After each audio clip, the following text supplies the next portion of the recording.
Patay naman ang 58 anyos na lalaki at kanyang pamangkin na 33 anyos. Nakita mo yata yung pamangkin na malapit din sa hagdan.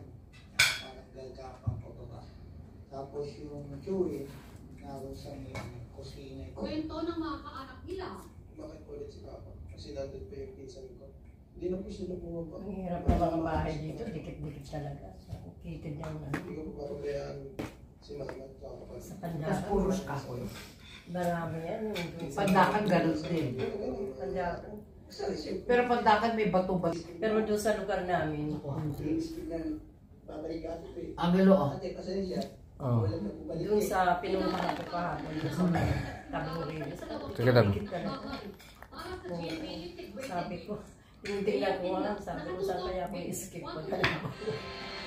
Siyempre, bago pa pumasok ng bahay, yun yung training sa amin nun sa fire. Pagkakit nyo ng bahay, titingnan nyo kung saan skip. Oo. Yan ang ano dyan.